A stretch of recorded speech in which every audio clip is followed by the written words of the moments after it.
Hello friends, I am your study mate Sarika Ramola और आज हम करने वाले हैं एक पूरे सिलेबस को जो यूके ट्रिपल एससी का है। और हम देखेंगे, मैं आपको पहले बता दूं कि जो ये सिलेबस है और क्या क्या क्वेश्चन आएंगे मैं आपको उसको पोस्ट को टैग कर दूंगी। ठीक है, तो इसके आधार पे मैं आपको जब भी टॉपिक करवाऊंगी तो बताऊंगी कि हम कौन सा यूनिट या कौन सा टॉपिक पढ़ रहे हैं।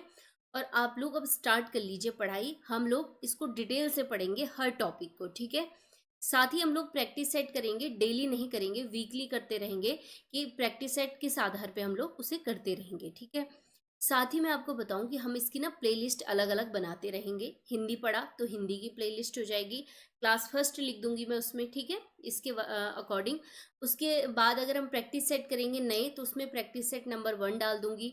अगर हमने जनरल स्टडी का करा तो मैं उसको क्लास फर्स्ट लिख दूंगी। ऐसे करके आप प्लेलिस्ट में जाके उसे देख सकते हैं।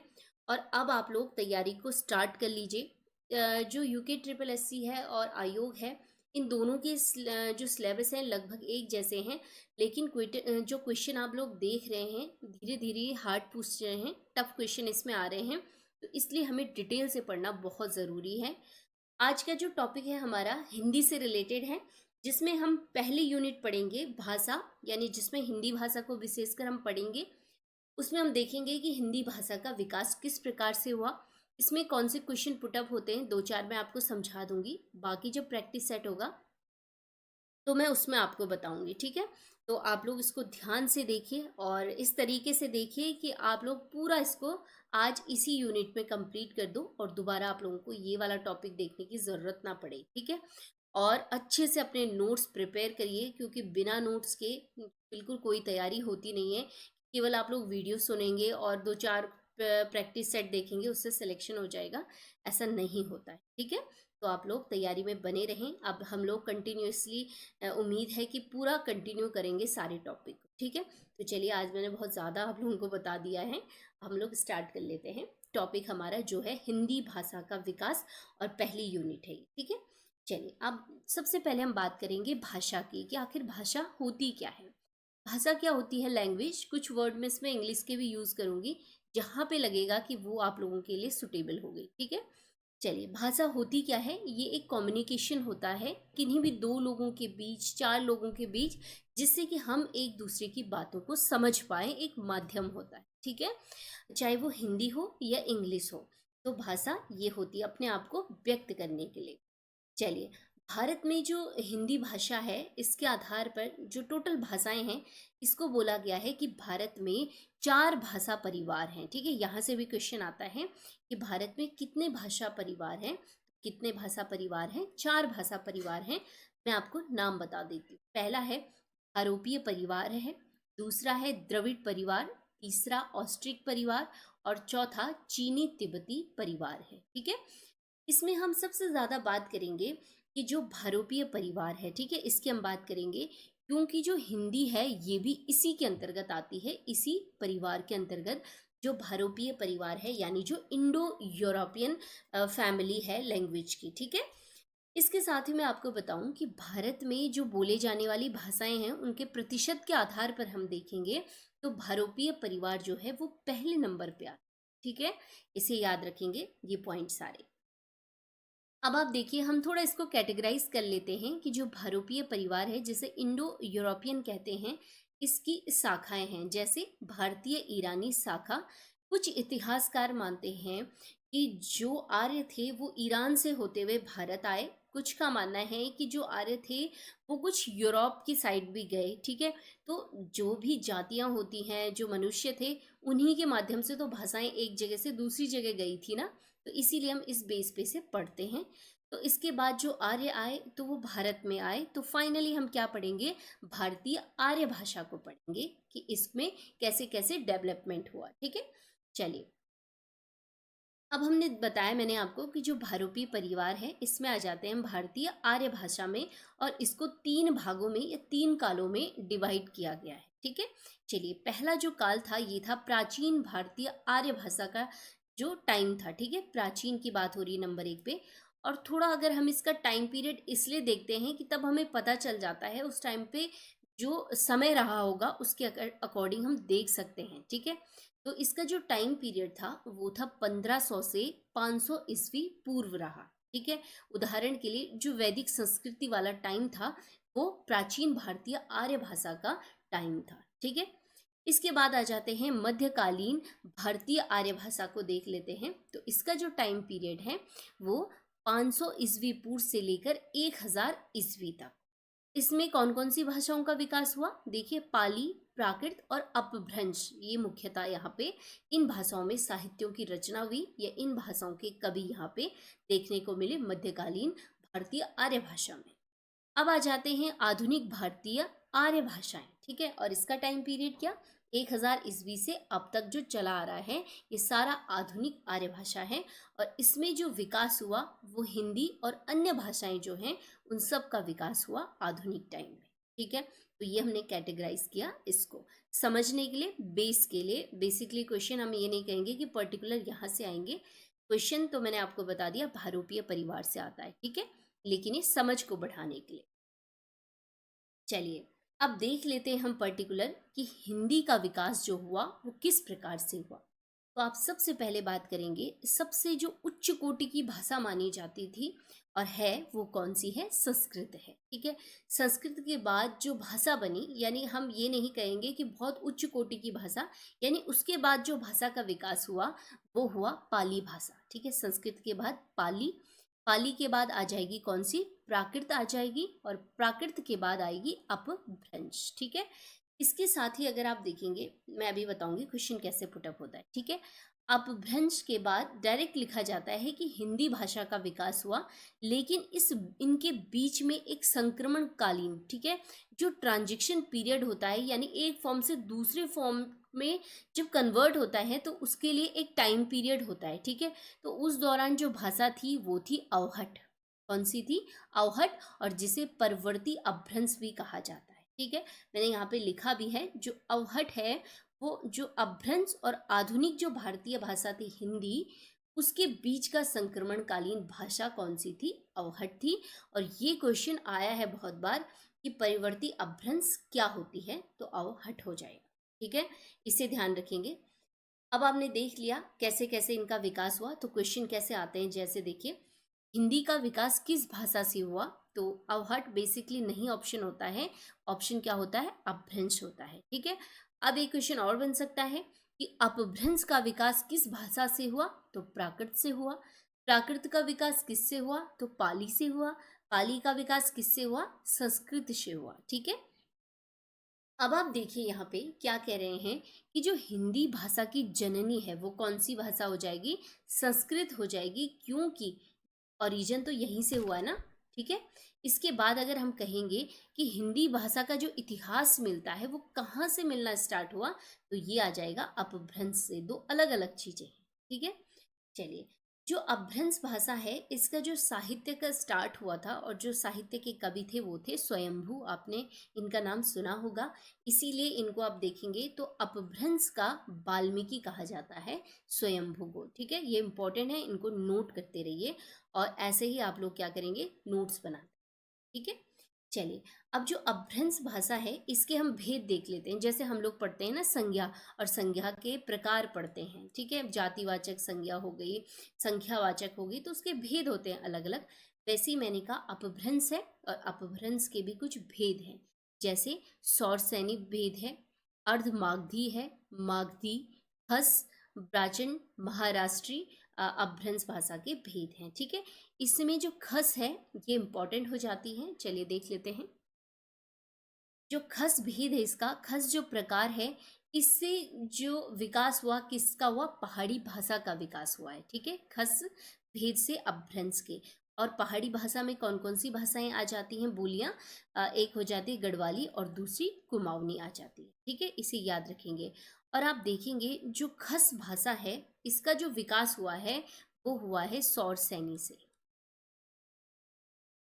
ठीक है, जो कि अपभ्रंश का ही एक भेद है, इसका विकास हुआ है, तो इसको आप ध्यान रखें। ठीक है, यहाँ पे मैंने लिखा भी है, ये सौर सैनी भाषा से प्रभावित है। तो ये हमने देख लिया। इसके बाद आप इम्पोर्टेंट देखिए, हिंदी की कुछ उपभाषाएं हैं और उसकी बोलियां हैं। अब देखिए उपभाषाओं की अगर बात करेंगे हिंदी की, तो 5 उपभाषाएं हैं हिंदी की, ठीक है। और बोलियां कितनी हैं? 17 बोलियां हैं हिंदी की। उपभाषाएं क्या होती हैं? उपभाषाओं की एक लिपि होती है। ये एक बहुत बड़ी बात होती है कि भाषाएं हम उन्हें मानते हैं जो जिनकी क्या होती है, एक लिपि होती है, ठीक है।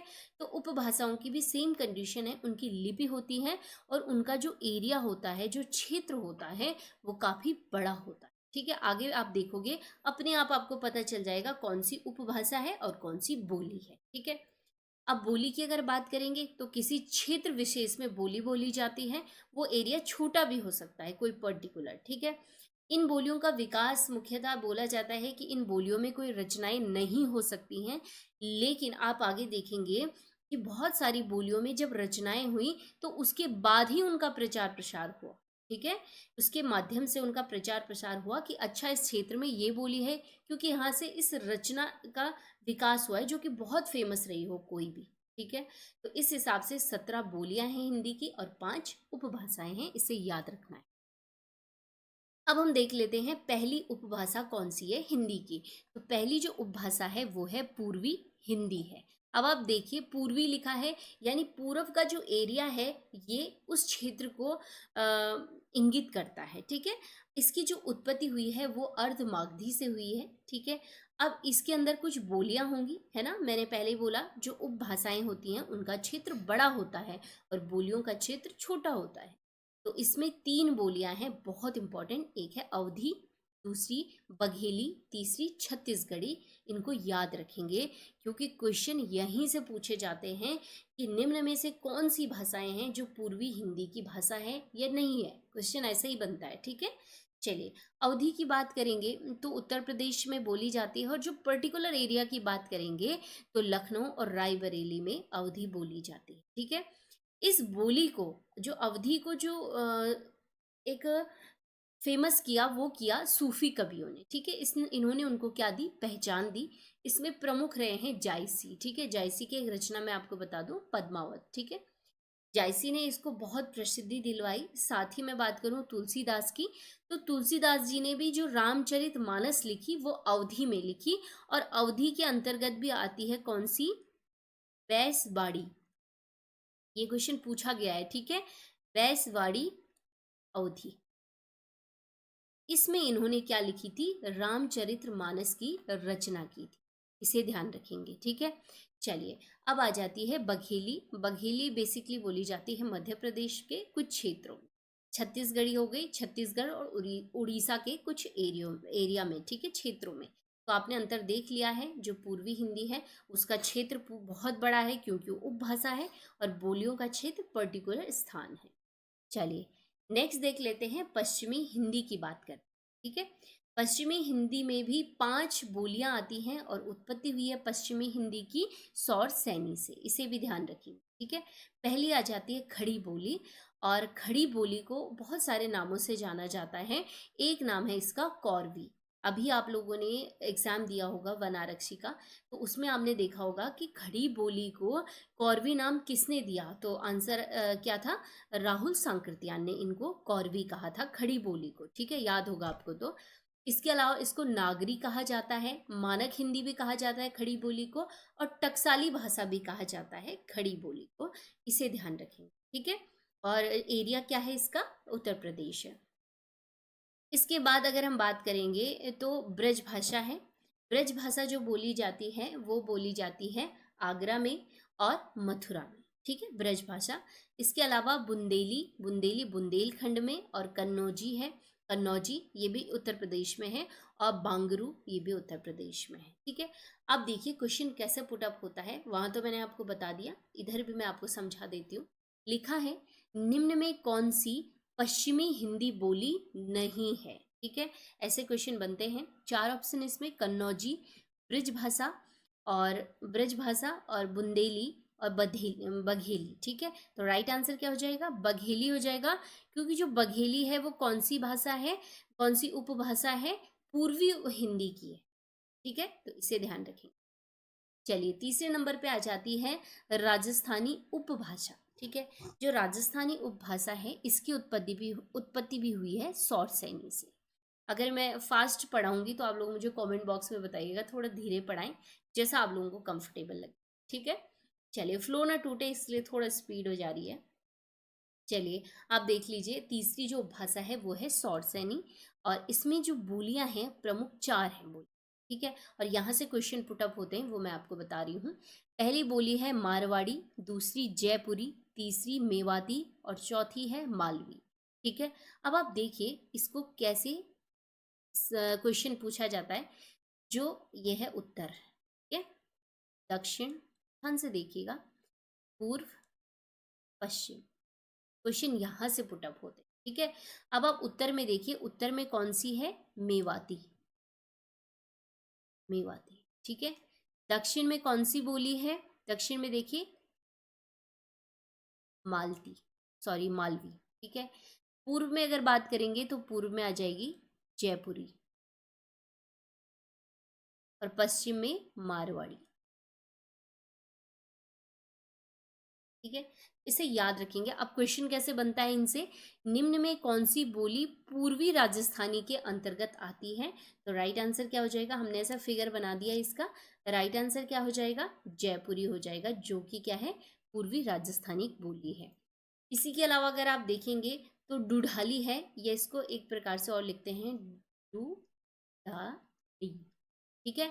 किस राजस्थानी बोली को कहा जाता है, तो ये भी जो उपनाम है वो है पूर्वी राजस्थानी का, जो कि जयपुरी, ठीक है। तो ये क्वेश्चन याद रखिए। नेक्स्ट देख लेते हैं बिहारी हिंदी, ये भी एक उपभाषा है, और इसकी जो उत्पत्ति हुई वो किससे हुई, मागधी से, और बोलियां इसमें 3 आ जाती हैं, भोजपुरी, मगही और मैथिली, इसे याद रखेंगे, ठीक है।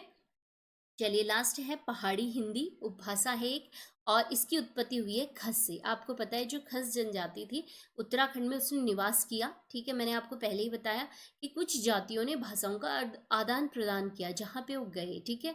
तो खस याद रखेंगे, और खस से क्या हुई, 2 बोलियां, जिनसे गढ़वाली और कुमाऊनी, ठीक है। गढ़वाल क्षेत्र में गढ़वाली और कुमाऊं क्षेत्र में कुमाऊनी। अब आप देखिए, ये तो हमने हिंदी की उपबोलियां पढ़ ली, हिंदी का विकास किस प्रकार से हुआ वो हमने देख लिया। अब मैंने आपको एक थोड़ा सा क्वेश्चन ऐसे भी दिया है कि ऐसा क्वेश्चन भी पूछा जाता है, निम्न में सुमेलित है, तो हिंदी भाषा की लिपि देवनागरी सही है, अंग्रेजी भाषा की लिपि क्या है, रोमन, उर्दू भाषा की लिपि फारसी, तो उपरोक्त क्या है, सारे सही है, ठीक है। एक और क्वेश्चन पूछा जाता है, जैसे नेपाली, कश्मीरी, ठीक है, कश्मीरी बोडो किस लिपि में लिखी जाती है, तो राइट आंसर क्या हो जाएगा, देवनागरी लिपि, ठीक है। तो ऐसे क्वेश्चन भी आते हैं। अब आप देखिए, अब हमने ये तो देख लिया विकास, लेकिन हमने आप इसी चैप्टर में देखेंगे तो कुछ क्वेश्चन ऐसे भी आते हैं, ये भी तो हिंदी भाषा का विकास ही है कि संविधान में हमने क्या किया है, हिंदी भाषा को जगह दी है, ठीक है। और किस किस अनुच्छेद में क्या क्या है वो भी हम सारा देखेंगे, क्योंकि क्वेश्चन यहाँ से भी पुटअप हो। चलिए, तो अब देख लेते हैं हम भारतीय संविधान में हिंदी, जो कि एक राजभाषा है, इससे संबंधित महत्वपूर्ण अनुच्छेद कौन कौन से हैं, ठीक है। सबसे पहले मैं आपको बताऊं कि जो हिंदी भाषा है वो भारत की राष्ट्रभाषा नहीं है, बल्कि क्या है, राजभाषा है। अब राजभाषा क्या होती है, ये होती है ऑफिशियल लैंग्वेज होती है, ठीक है। कामकाज के लिए जिस भाषा का प्रयोग किया जाता है उसे ऑफिशियल लैंग्वेज कहते हैं, तो हिंदी हमारी क्या है, ऑफिशियल लैंग्वेज है। आप देखिए, इस संविधान में कितने भाग हैं, टोटल 22 भाग हैं, और उनमें से जो भाग नंबर 17 है उसमें क्या है, हिंदी को स्थान दिया गया है, और उसके आर्टिकल 343 से लेकर 351 तक हिंदी के बारे में प्रोविजन दिए गए हैं कि हिंदी का विकास किस प्रकार से होगा, कौन सी हमारी राजभाषा होगी, ये सारे डिटेल दिए गए हैं इन आर्टिकल्स, ठीक है। तो बहुत बार ये आर्टिकल्स पूछे जाते हैं, भाग पूछा जाता है। इसके अलावा संविधान की बात करेंगे तो जो 8वीं अनुसूची है, ठीक है, कल जो अनुसूचियां हैं संविधान में वो कितनी हैं, 12 हैं, ठीक है। 12 अनुसूचियां हैं, और उन 12 अनुसूचियों में जो 8वीं अनुसूची है उसमें 22 राजभाषाओं का वर्णन किया गया है, ठीक है। यानी हम इसे कहेंगे, भाषा भी कह सकते हैं, भारत की कुल 22 भाषाओं का वर्णन किया गया है 8वीं अनुसूची में, ठीक है, इसे ध्यान रखेंगे। चलिए, अब अनुच्छेद देख लेते हैं, जो जो इम्पोर्टेंट है, सारे तो हम नहीं पढ़ेंगे, इम्पोर्टेंट पूछे देखेंगे जिनसे क्वेश्चन आते हैं। पहला है अनुच्छेद 343। ये क्या कहता है कि संघ की राजभाषा हिंदी और लिपि देवनागरी होगी। लिखा है मैंने, राजभाषा हिंदी और लिपि देवनागरी। ये जो अनुच्छेद है इसको याद कर लीजिए बाय हार्ट, क्योंकि ये बहुत बार पूछा जाता है। नेक्स्ट देखिए, ये भी इम्पोर्टेंट है। और आर्टिकल 344, ये क्या है, राजभाषा के संबंध में आयोग का गठन किया जा सकता है। ठीक है, राजभाषा से संबंधित 5 वर्ष के लिए किया जाता है। किसके द्वारा? राष्ट्रपति के द्वारा। और इसी आधार पर 1955 में प्रथम राजभाषा आयोग का गठन किया गया। और इसके जो प्रथम अध्यक्ष थे वो कौन थे? बीजी खेर थे। ठीक है, तो ये क्वेश्चन यहाँ से पूछा जाता है बराबर ही। चलिए नेक्स्ट, ये तो थी संघ की 343 और 344 जो थे वो संघ की हिंदी से संबंधित था। ठीक है, संघ के परिप्रेक्ष्य में। अब आ जाता है आर्टिकल 345, ये राज्यों के संबंध में है। ठीक है, आर्टिकल 345 में क्या है कि राज्य की राजभाषाओं से संबंधित है और कोई भी प्रादेशिक भाषा हो सकती है। देखिए, कोई भी राज्य है उसकी कोई भी राजभाषा हो सकती है। ठीक है, हिंदी के अलावा। और जो प्रदेश है, जो भी वहाँ की बोली भाषा है, वो उसको अपनी राजभाषा बना सकता है। ये कहने का मतलब है आर्टिकल 345 में। एग्जाम्पल ले लेते हैं उत्तराखंड का। उत्तराखंड में आर्टिकल 345 के अंतर्गत ही देखिए, हिंदी उत्तराखंड की प्रथम राजभाषा है और दूसरी संस्कृत। क्या दूसरी राजभाषा क्या है? उत्तराखंड की संस्कृत है। और आप लोग कमेंट बॉक्स में बताएंगे कि दूसरी राजभाषा संस्कृत हमने कब बनाई। ठीक है, चलिए अब एक इम्पॉर्टेंट आर्टिकल है यहाँ पे, आर्टिकल 348। ठीक है, इसमें क्या है कि जो सुप्रीम कोर्ट है और हाई कोर्ट है और इसके अलावा संसद और राज्य विधानमंडल में जो विधेयक और अधिनियम बनते हैं उनके लिए प्रयोग में कौन सी भाषा लाई जाएगी उसके लिए उपबंध हैं। लेकिन जब तक डिसाइड नहीं होगी कि कौन सी भाषा है, इंग्लिश वैसे ही चलती रहेगी जैसे चली आ रही है। ठीक है, इसे भी ध्यान रखेंगे। चलिए इंपॉर्टेंट आर्टिकल जो बहुत बार एग्जाम में पूछा जाता है, आर्टिकल 350 क। ठीक है, भाषाई अल्पसंख्यक वर्गों के लिए प्राथमिक स्तर पर मातृभाषा में शिक्षा की सुविधा। अब क्या है, भारत में 2 प्रकार के अल्पसंख्यक हैं, इसे याद रखना है हमेशा। एक अल्पसंख्यक होते हैं भाषाई आधार पर और दूसरे अल्पसंख्यक होते हैं धार्मिक आधार। ठीक है, भाषा के आधार पर, दूसरे धार्मिक यानी धर्म के आधार पर 2 प्रकार के अल्पसंख्यक होते हैं। और आर्टिकल 350 का क्या कह रहा है कि जो भाषाई अल्पसंख्यक होंगे उनकी जो प्राथमिक स्तर होगा उसमें उन्हें मातृभाषा में शिक्षा की सुविधा दी जाए। ठीक है, चलिए अब इम्पोर्टेंट है एक और, आर्टिकल 351 लास्ट है इसका। हिंदी के विकास के लिए निर्देश दिए गए हैं कि किस किस प्रकार से हिंदी का विकास आप कर सकते हैं। ठीक है, चाहे देश हो, देश से बाहर हो, किस प्रकार से विकास किया जा सकता है। तो ये तो हो गए इम्पोर्टेंट आर्टिकल्स हो गए हिंदी से रिलेटेड। ठीक है, यहीं पे हम देख लेते हैं अनुसूची 8 को। ठीक है, अनुसूची 8 में है 22 भाषाएं। मैंने आपको पहले ही बताया कितनी भाषाएं, 22 भाषाएं। जिन कुछ बच्चे बोलेंगे कि वीडियो लंबा हो गया है, तो उससे फर्क नहीं पड़ना चाहिए। आप लोगों को एक ही बार में अपना कॉन्सेप्ट क्लियर कर देना है। ठीक है, वैसे भी हम लोग बहुत ज़्यादा टाइम तो वेस्ट करते ही हैं, क्यों ना हम पूरे टॉपिक को एक साथ क्लियर कर दें, यहाँ वहाँ भटकने से बढ़िया। इसलिए मैंने एक साथ इसको मर्ज कर दिया। ठीक है, असेंबल कर रखा है सारा। तो चलिए देख लेते हैं 8वीं अनुसूची को। 22 भाषाएं हैं। 8वीं अनुसूची की हम बात करेंगे तो जो मूल संविधान है उसमें 8वीं अनुसूची में केवल 14 भाषाएं दी गई थी, कि 14 भाषाओं को क्या किया था, 8वीं अनुसूची में जगह दे दी गई। उसके बाद 21वां संवैधानिक संशोधन हुआ 1967 में, 1967। ठीक है, और एक भाषा सिंधी को जोड़ दिया गया इस अनुसूची में।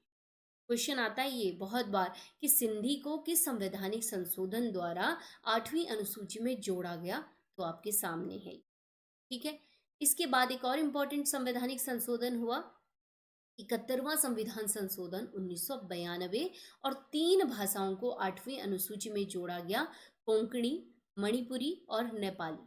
ठीक है, इन 3 भाषाओं को संविधान में जोड़ा गया 8वीं अनुसूची में, तो इसे भी याद करें।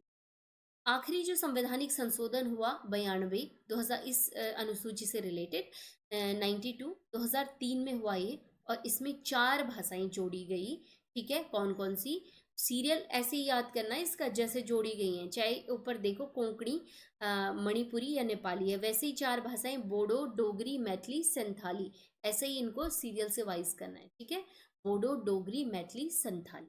ठीक है, इन 4 भाषाओं को जोड़ा गया और टोटल उसके बाद कितनी हो गई, 22 भाषाएं हो गई हैं 8वीं अनुसूची में, जबकि मूल संविधान में मैंने आपको कितनी बताई थी, 14 भाषाएं थी। ठीक है, इसके अलावा अगर आप देखेंगे तो संविधान सभा द्वारा 14 सितंबर 1949, ठीक है, बहुत लंबी बहस हुई वहाँ पे, जितने संविधान के मेंबर थे उनके, संविधान सभा के, कि किस भाषा को हम राजभाषा का दर्जा दिया जाए। बहुत लंबी बहस के बाद 14 सितंबर 1949 को हिंदी को भारत की राजभाषा के रूप में स्वीकारा गया। ठीक है, इसे ध्यान रखेंगे, इस डेट को याद रख लीजिएगा। ठीक है, स्वीकारा गया, और इसी आधार पर अगर आप देखेंगे तो 14 सितंबर को हिंदी दिवस मनाया जाए। ठीक है, ये क्वेश्चन बहुत बार पूछा जाता है। इसके अलावा कुछ और फैक्ट हैं, हम देख लेते हैं, चलिए। जैसे नागरी प्रचारिणी सभा का जो मुख्यालय है वो है वाराणसी, काशी में, और इसकी स्थापना हुई थी 1893 में। उद्देश्य क्या होता है, हिंदी भाषा के विकास के लिए, 1893 में, ठीक है, स्थापना हुई। इसके अलावा अगर आप देखेंगे तो साहित्य को बढ़ावा देने वाली भारत की शीर्ष संस्था, ठीक है, कौन सी है, साहित्य अकादमी है। ठीक है, और कहाँ पे है, नई दिल्ली में, और इसकी स्थापना हुई थी 1954 में। ठीक है, 1954 में। इसके अलावा अगर देखेंगे तो केंद्रीय हिंदी निर्देशालय जो है वो है नई दिल्ली में। ठीक है, केंद्रीय हिंदी निदेशालय कहाँ पे है, नई दिल्ली में, ये सीधे क्वेश्चन आता है, और इसकी स्थापना भी हो गई थी 1960 में। ठीक है, इसके बाद 2 इम्पॉर्टेंट पॉइंट हैं और इनको आप बिल्कुल नोट डाउन करेंगे, इसको स्किप नहीं करना है। ठीक है, जो प्रथम विश्व हिंदी सम्मेलन हुआ था, ये हुआ था 10 से 14 जनवरी 1975 को भारत में, और कहाँ पे, 1975 में, कहाँ पे, नागपुर, भारत में हो, ध्यान रखेंगे, विश्व हिंदी सम्मेलन। ठीक है, उसके बाद जो संस्करण हुआ 2023 में, वो कौन सा हुआ, 12वां हुआ। ठीक है, हिंदी जो विश्व हिंदी सम्मेलन, और कहाँ पे संपन्न हुआ, ये फिजी में संपन्न। ठीक है, तो ये करंट का भी है, और ये इसके अलावा भी बीच में जो हुए हैं उनको भी आप देख सकते हैं अगर कहीं से क्वेश्चन पुटअप होता है। ठीक है, तो ये हमारा पहले यूनिट जो है हिंदी भाषा का विकास ही कंप्लीट हो गया है। इन केस कुछ क्वेश्चन ऐसे होते हैं हम यहाँ पे कवर नहीं कर पा रहे हैं, तो हम जो टेस्ट सीरीज होगी हमारी, प्रैक्टिस सेट होगा, उसमें हम उसको क्लियर करें। ठीक है, तो आप लोग बिल्कुल तैयारी में बने रहें, और मैंने हमेशा कहा है कि किसी एक एग्ज़ाम को देकर अगर आप पीछे हट गए हैं तो कोई फ़ायदा नहीं है कंपटीशन से जुड़े रहने। ठीक है, तो अगर आपको कंपटीशन में बने रहना है और आगे जो एग्ज़ाम है, ठीक है, एक कदम आगे और अच्छा एग्ज़ाम आएगा, तो उसके लिए आपको तैयारी करनी है और बेस बनाते हुए करनी है। ठीक है, हर बार ये हम एक्सक्यूज़ नहीं दे सकते हैं कि हार्ड क्वेश्चन आ रहे हैं इसलिए हम इस फील्ड को छोड़ रहे हैं, ये कोई एक्सक्यूज़ नहीं होता है, क्वेश्चन वहीं से पूछे जाते हैं, बस हमें क्या है, डीपली पढ़ना होता है। तो नोट्स बनाते रहिए, कोई भी प्रॉब्लम है तो आप लोग कमेंट बॉक्स में बताएंगे, अगर मुझे कोई इम्प्रूवमेंट करनी है या कुछ आप लोग और कुछ नया चाहते हैं तो आप लोग मुझे कमेंट बॉक्स में ज़रूर बताएंगे। और वीडियो को पसंद आता है तो लाइक शेयर ज़रूर करिए, आपके और फ्रेंड्स तक भी पहुंचेगा। और मिलते हैं हम कल एक नए टॉपिक के साथ, तब तक के लिए धन्यवाद।